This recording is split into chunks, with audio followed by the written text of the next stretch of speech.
Nous pouvons maintenant passer au point suivant de l'ordre du jour, c'est-à-dire l'échange de vues avec la Commission et la directrice de l'ECDC sur la maladie de Lyme. Et je vais d'abord donner la parole à Madame Amon. Non, à la Commission. Désolée, mes excuses. Cette fois-ci, c'est John Run, directeur, qui va prendre la parole pour nous parler de la maladie de Lyme. Bonjour et merci beaucoup pour cette invitation. Bien sûr, de plus en plus de citoyens européens sont exposés au risque de contracter la maladie de Lyme. Ma collègue, Madame Amon, vous parlera tout à l'heure en citant les statistiques en matière d'épidémiologie.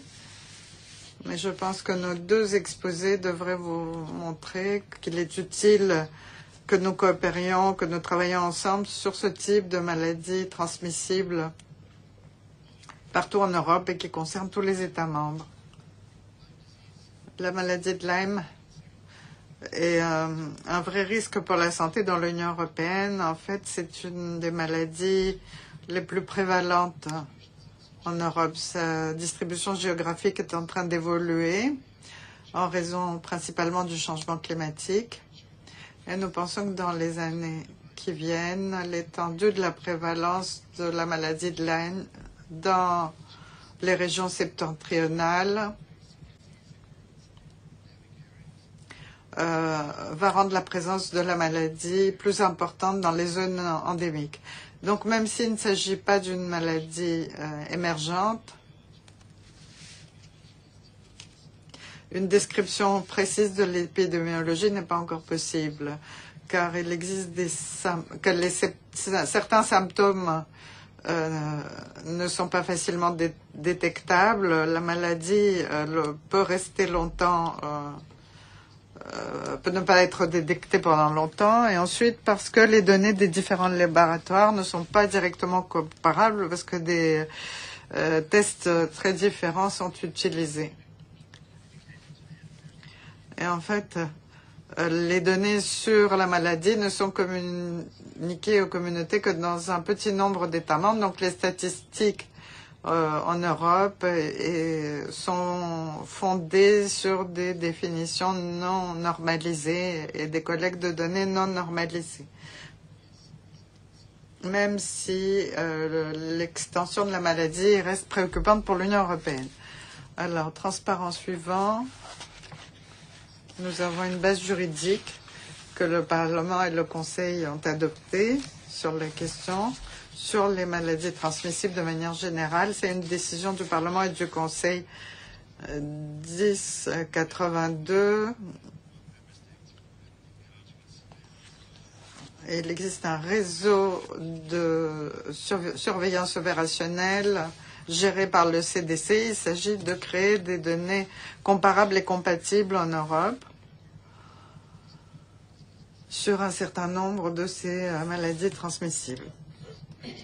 Alors, nous avons un certain nombre de critères qui permettent de décider quelles sont les maladies sur lesquelles des données doivent être collectées. Vous les voyez sur le transparent. 51 maladies sont soumises au réseau de surveillance européen. Et là, ce qui est important, c'est que la liste des maladies est révisée actuellement parce que la situation évolue au fur et à mesure. Nous sommes en train de réviser cette liste et nous réfléchissons à la question de savoir si la maladie de Lyme doit être ajoutée à cette liste pour organiser la surveillance européenne. Comme je dis, les manifestations de la maladie de Lyme sont assez difficiles à diagnostiquer. Et le diagnostic dépend souvent de l'expérience clinique de médecins et la définition du diagnostic est difficile à standardiser. Cependant, le CDC et les centres nationaux pour la surveillance épidémiologique on fait une proposition pour que la maladie de Lyme soit ajoutée à la liste des maladies identifiables et propose d'ajouter la borréliose de Lyme sur la liste. Observé sur 12% de patients ayant contracté la borréliose de Lyme et étant donc un bon indicateur. C'est la meilleure approche que nous puissions appliquer pour mesurer, pour diagnostiquer et mesurer l'étendue, l'extension de la maladie de Lyme.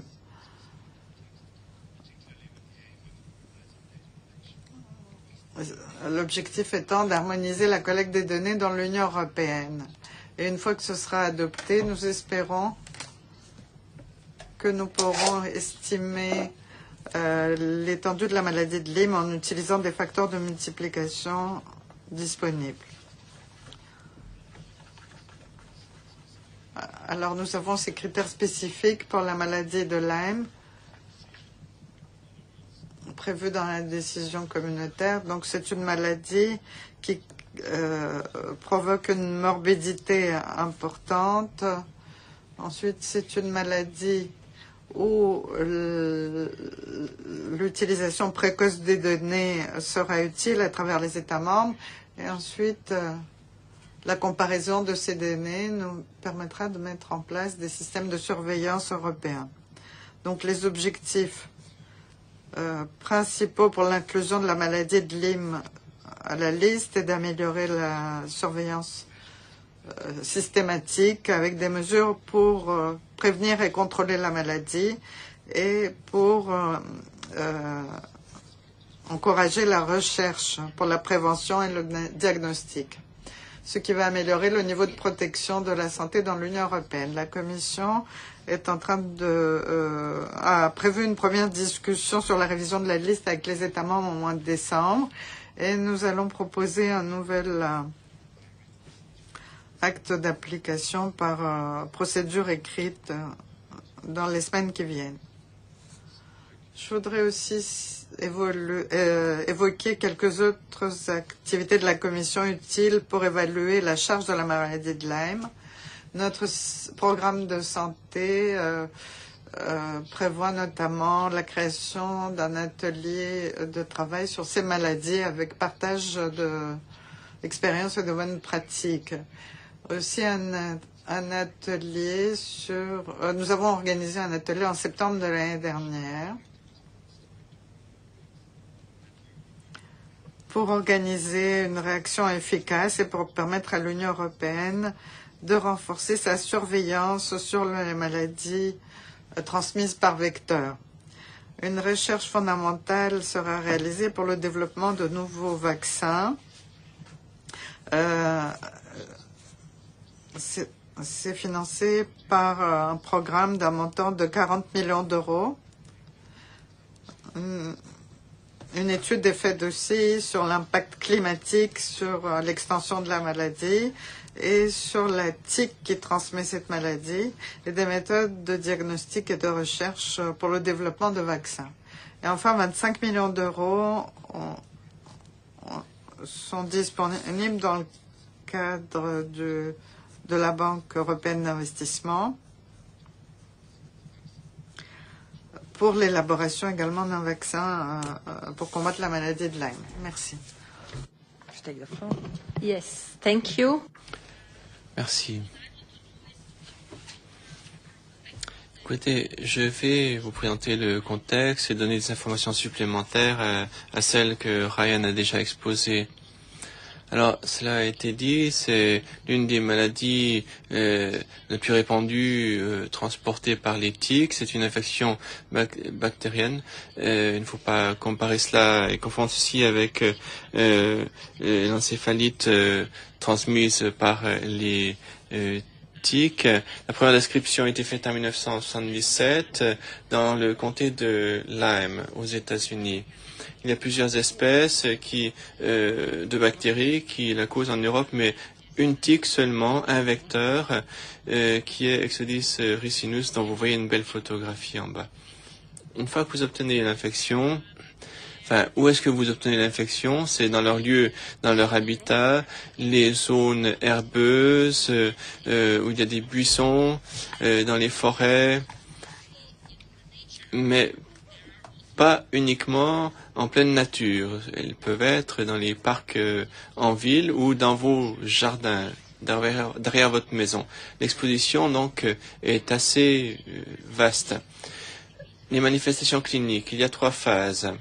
D'une part, une manifestation précoce, c'est ce que vous voyez en photographie, erythema migrans, erythema parce que c'est rouge et migrans parce que la tache rouge s'élargit. Donc ça, c'est un symptôme classique de la borréliose de Lyme. Un médecin qui voit ça n'a pas besoin de tests en laboratoire. Le patient doit être traité à l'antibiotique, tout simplement. Le problème, c'est que le symptôme ne se manifeste pas toujours de façon aussi classique.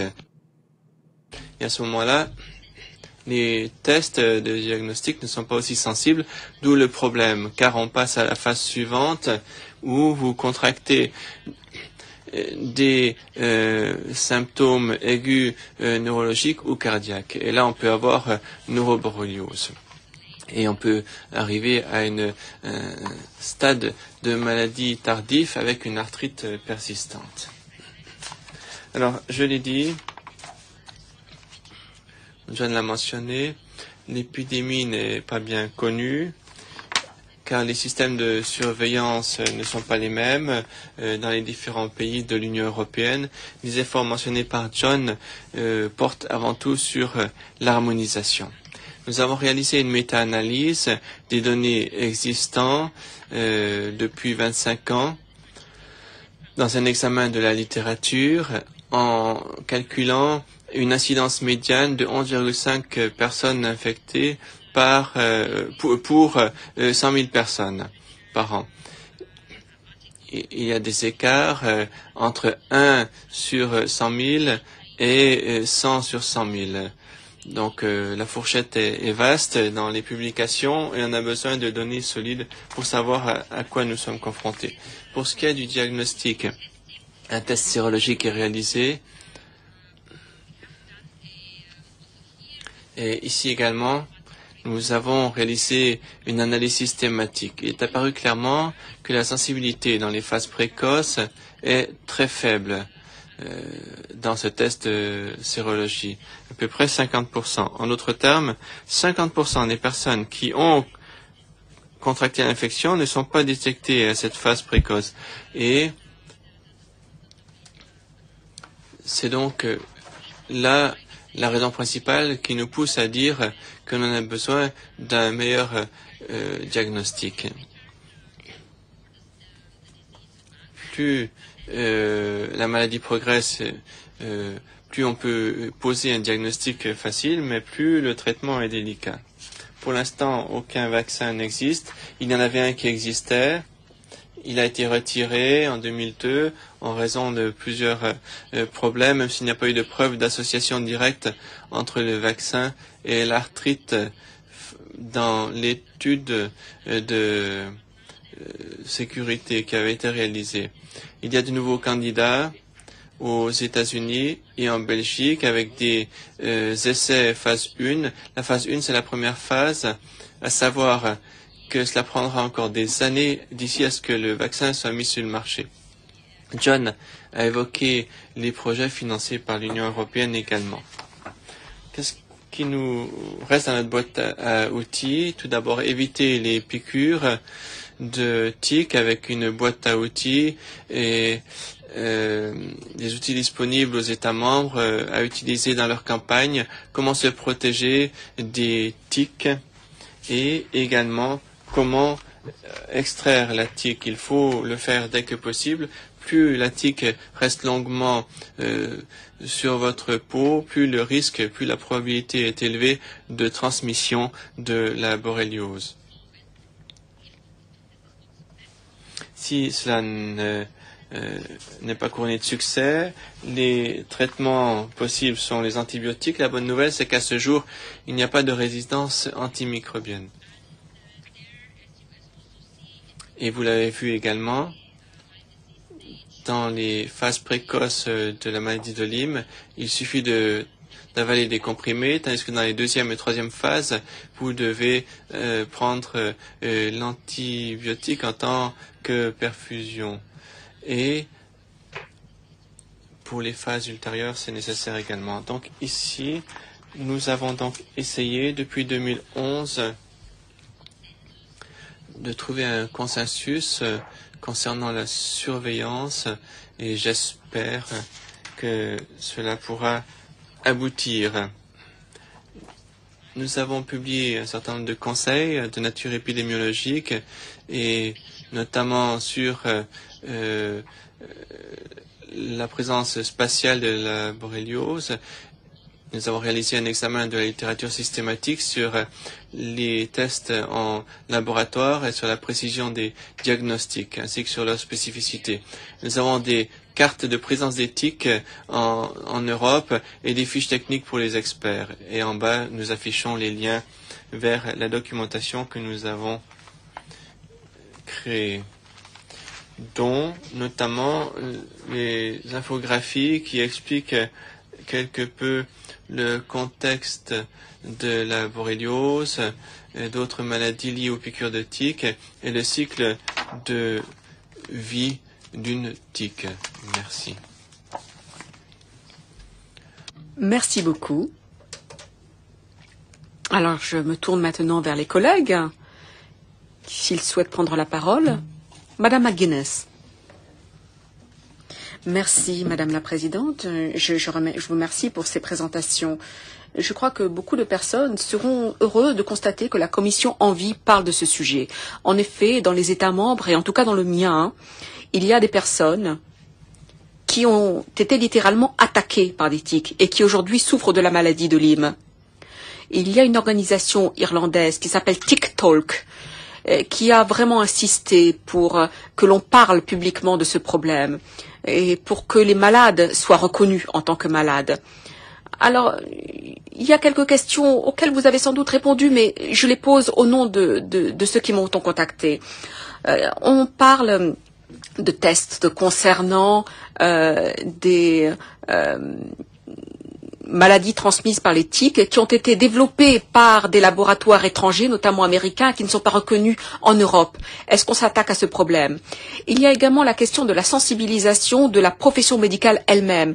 Très souvent, les médecins eux-mêmes ne recherchent pas en premier lieu la présence de la maladie de Lyme. Qu'est-ce qu'on peut faire pour cela?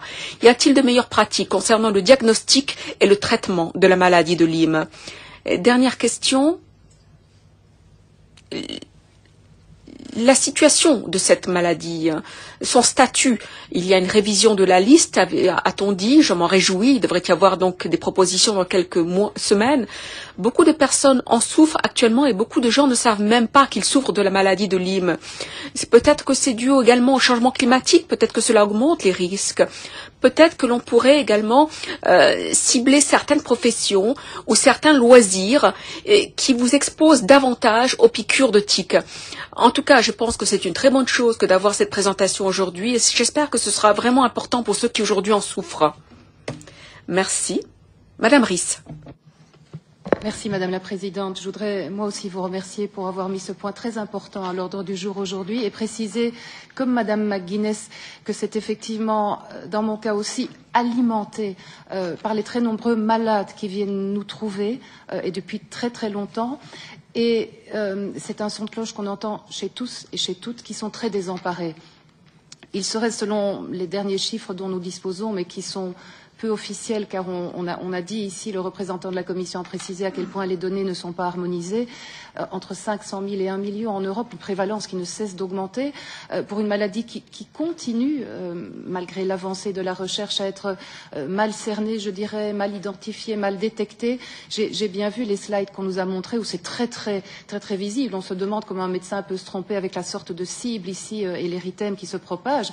Mais selon les patients qui viennent nous trouver, cela passe, c'est très souvent silencieux, ça ne se passe pas toujours comme ça. Et la maladie, bien souvent, n'est pas détectée, l'est beaucoup trop tard, avec la kyrielle, la cohorte de symptômes, du plus léger au plus grave, qui est mal entendue, et ça vient d'être dit aussi, par de trop nombreux médecins encore. Alors, je voudrais peut-être que Madame la directrice élabore un peu sur des éléments qu'elle a déjà signalés, bien entendu, mais au nom des patients qui ne cessent de nous poser ces questions, notamment sur les tests de dépistage, l'efficacité ou la non-efficacité de ces tests, des tests homologués qui sont peu fiables, avec des faux négatifs, on vient de le dire, parfois 50% de faux négatifs. C'est extrêmement déprimant pour les malades. Des tests non officiels peut-être plus fiables, mais par définition pas encore évalués. Madame a parlé des tests sérologiques, effectivement, le fameux test ELISA. Tous les faux négatifs qu'elle a évoqués, le Western blot qui est plus fiable. Je parle sous contrôle des patients et des experts ici. Ne m'en veuillez pas si je suis peut-être parfois un peu précise. Les malades qui sont en plein désarroi à ce niveau-là et qui font pour beaucoup d'entre eux une sorte de tourisme médical, ils vont chercher dans d'autres pays l'expertise qu'ils ont le sentiment qu'on ne leur apporte pas dans certains cas chez eux. Beaucoup me disent aller en Allemagne, par exemple, pour des tests plus fiables. Les tests PCR ADN qui détectent donc l'ADN de la maladie, mais qui eux aussi engendreraient beaucoup de négatifs. Les tests de détection d'antigènes. Qu'est-ce que vous avez envie de dire, Madame la directrice, à la Commission? Sur quoi doit-on mettre l'accent, le focus? Monsieur Ryan a parlé de la nécessité d'harmonisation. Est-ce que ce n'est pas ça dont nous avons besoin ici, en termes de réponse, en tous les cas, aux patients? Une deuxième question, un deuxième angle, ça a été évoqué aussi, les vaccins. On a dit ce premier vaccin dont j'ai oublié le nom, vaccin américain, qui avait beaucoup trop d'effets indésirables et qui donc a été supprimé et interdit. Madame a parlé des pistes en Belgique notamment et dans la région de Lyon avec le Valneva qui a obtenu ce fast track aux États-Unis pour une homologation. Est-ce qu'on peut dire aux patients que ce sera bientôt chez nous? Qu'est-ce qu'on peut dire d'abord des résultats, de la fiabilité et à quand chez nous? Je m'excuse d'être rapide, mais c'est ça, c'est les réponses qu'attendent les patients. Et puis une question subsidiaire peut-être à Monsieur Ryan pour la Commission. Ça fait de nombreuses années que j'écris à la Commission sous forme de questions écrites pour me faire le relais des malades. En 2016, le commissaire Andriukaitis m'avait répondu que la participation de l'Union européenne, justement pour faire avancer la recherche et notamment en termes de vaccins, s'est élevé, j'ai sa réponse ici, à 15 600 000 euros. Vous parliez de 40 millions, donc c'est important.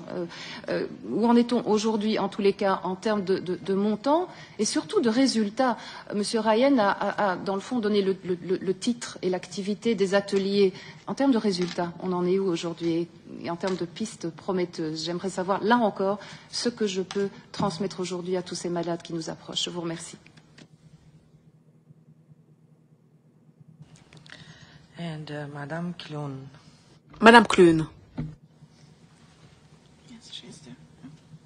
Yeah, I know where she is, but she... Oui, je sais où elle est et elle a la parole. Je vous en prie, Madame. Kiitoksia puheenjohtaja. On tärkeää, että tämä aihe on otettu esille. Je vous remercie. Il est très important, en effet, de parler de cette question très importante au sein de notre commission et je vous remercie d'être venu en parler. J'espère vraiment que la borréliose de Lyme pourra très bientôt figurer sur la liste des maladies infectieuses pour l'Union européenne. Il y a beaucoup de personnes âgées, personnes plus jeunes, qui sont tombées malades et qui, aujourd'hui, ne peuvent plus travailler. Ce sont des personnes qui sont invalidées à cause de cette maladie qu'il faut donc prendre très au sérieux. Le représentant de la Commission nous a annoncé beaucoup de bonnes choses et j'espère que tout ceci sera traduit dans des actions réelles dans les États membres. J'ai quelques questions à poser. Et je comprends que vous ne puissiez répondre à toutes mes questions immédiatement. En tout cas, beaucoup de personnes me demande pourquoi dans l'Union européenne les médecins sont obligés d'informer ou vont être obligés d'informer lors de l'apparition de nouveaux cas de borréliose de Lyme et les symptômes neurologiques peuvent être décelés par les médecins Et j'ai l'impression que l'on se concentre surtout sur le diagnostic précoce. Mais je me demande si l'Union européenne pourrait éventuellement prendre une autre initiative. Peut-être que le CDC pourrait également prévoir des actions pour les phases suivantes de la maladie. Ce qui me préoccupe, c'est qu'il y a aussi différents avis qui circulent sur la manière dont on pourrait traiter la borréliose de Lyme. Il y a même des désaccords flagrants entre certaines institutions à propos de la borréliose de Lyme.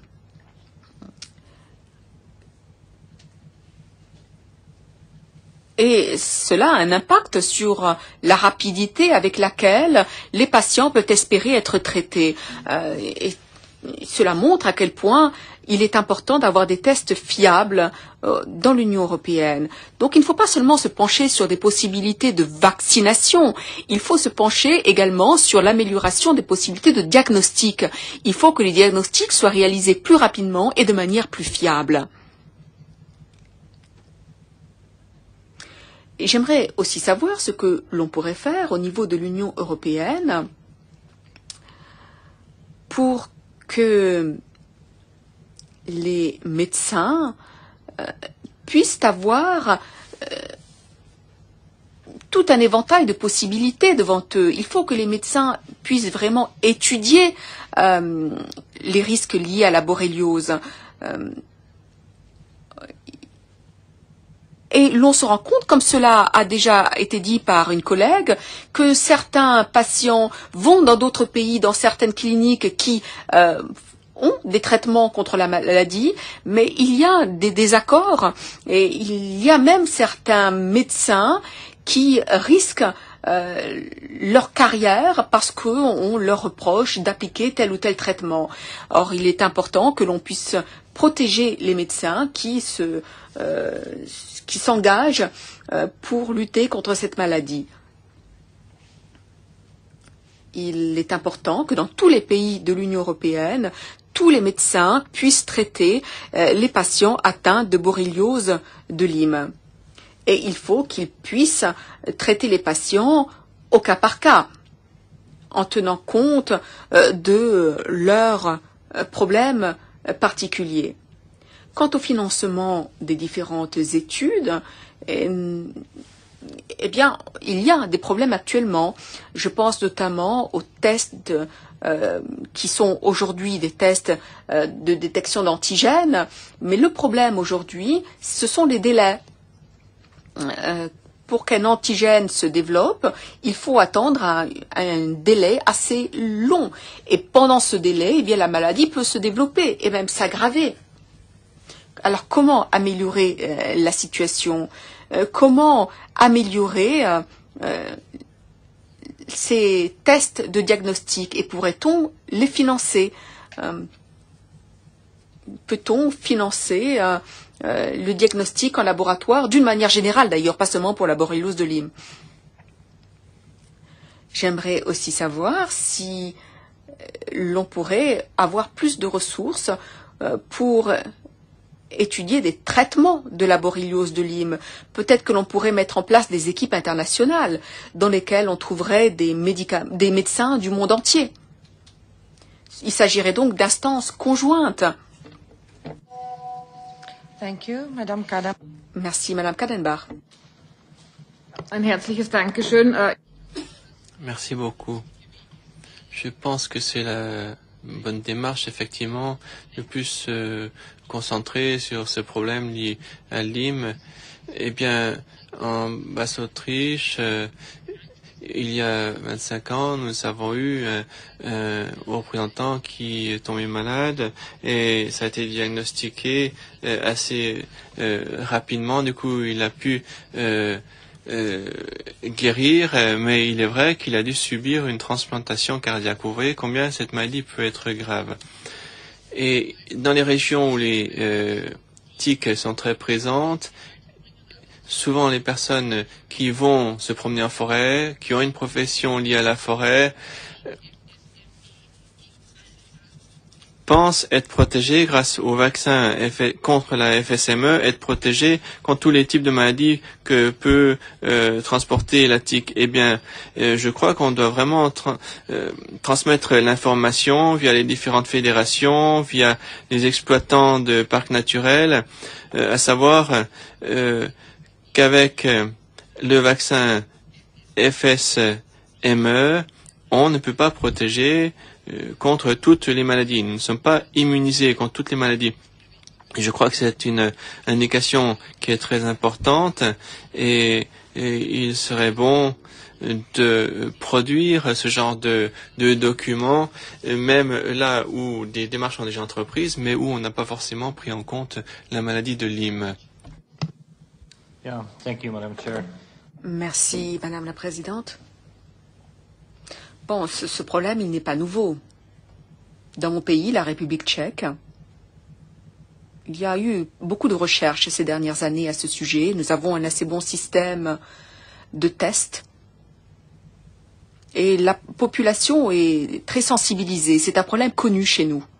Et nous savons comment nous protéger, comment faire face à cela. Mais mes collègues pathologistes me disent que ce qui est inquiétant, c'est que, à cause probablement des changements climatiques, les tiques se déplacent. Ils vont du sud vers le nord, ils montent en altitude, et donc cette maladie peut apparaître aujourd'hui dans des régions où elle n'existait pas auparavant. Et dans ces régions-là, il est important également de sensibiliser la population et de mettre en place des systèmes de diagnostic. J'aimerais donc savoir si la Commission et le CDC ont l'intention d'assurer un suivi des déplacements des tiques. Parce qu'on parle de traitement, mais je pense qu'il faut également s'occuper du vecteur de transmission, c'est-à-dire le tique. Thank you. And if Merci. J'aimerais ajouter une question, moi aussi.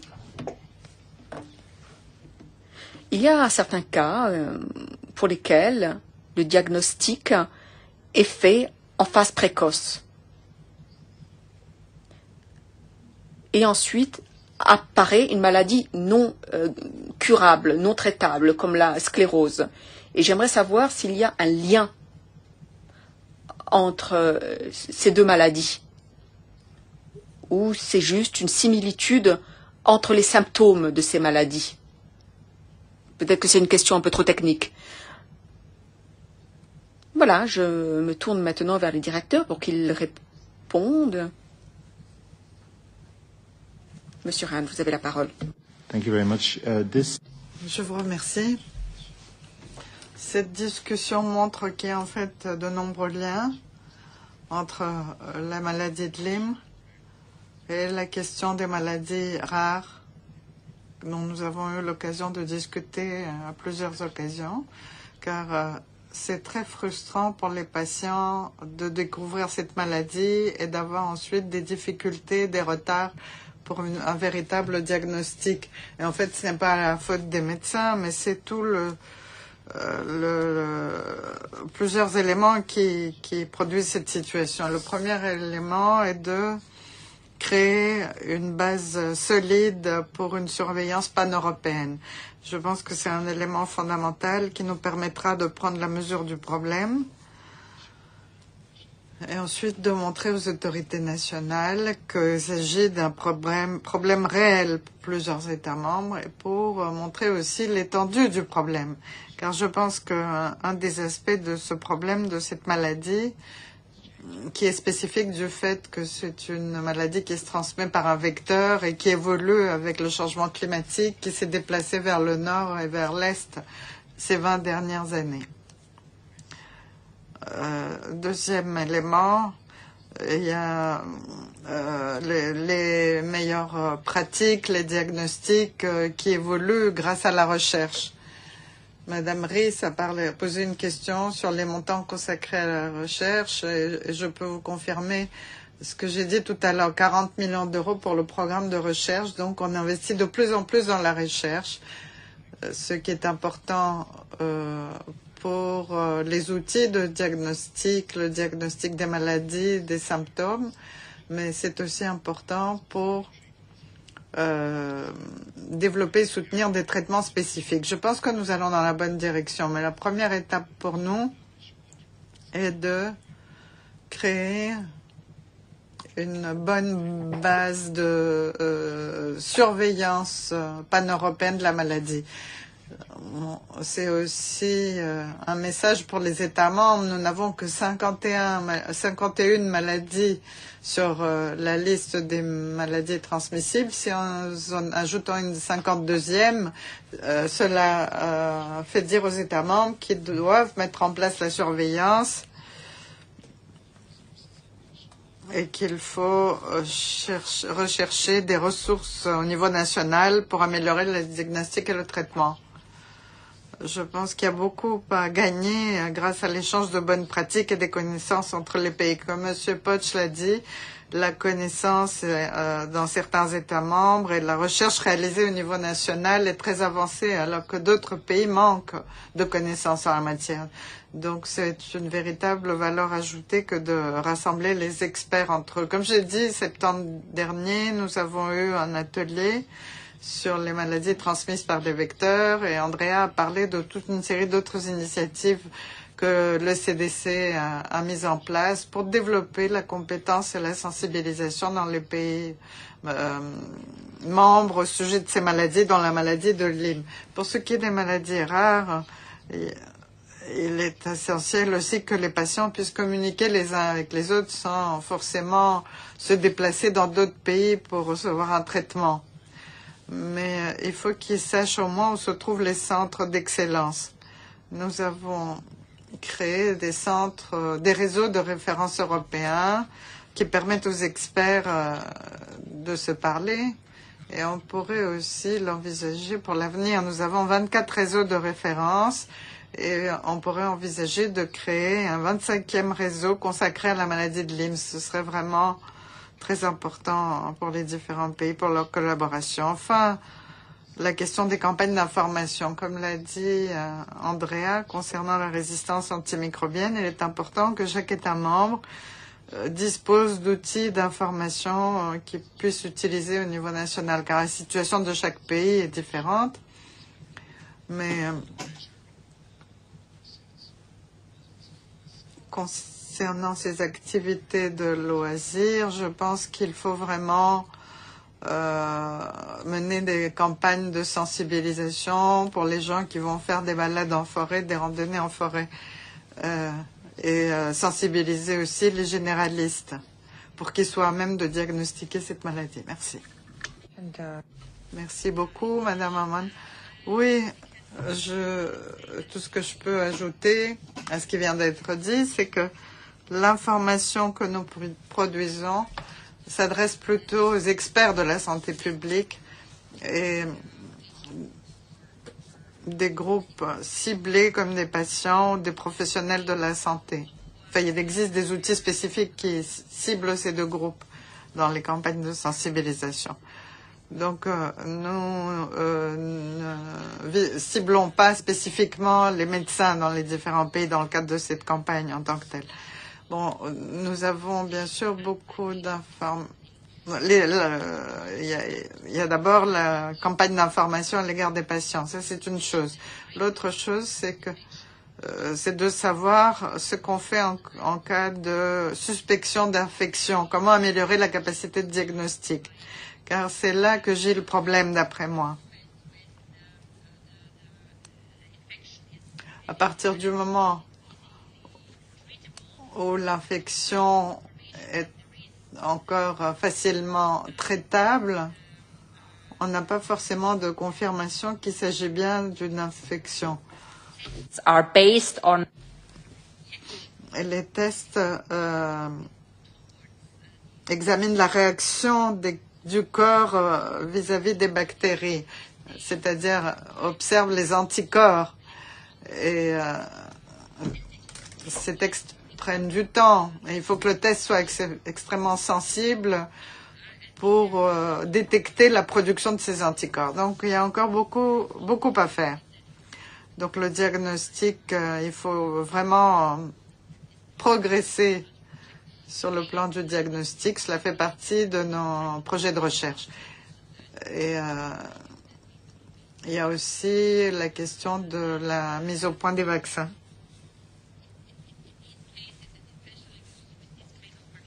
Avec ce genre de bactéries, évidemment, la prévention, il vaut mieux prévenir que guérir. Donc, c'est cela que nous devons cibler. Mais il est clair que dans les régions où il existe des cas d'encéphalite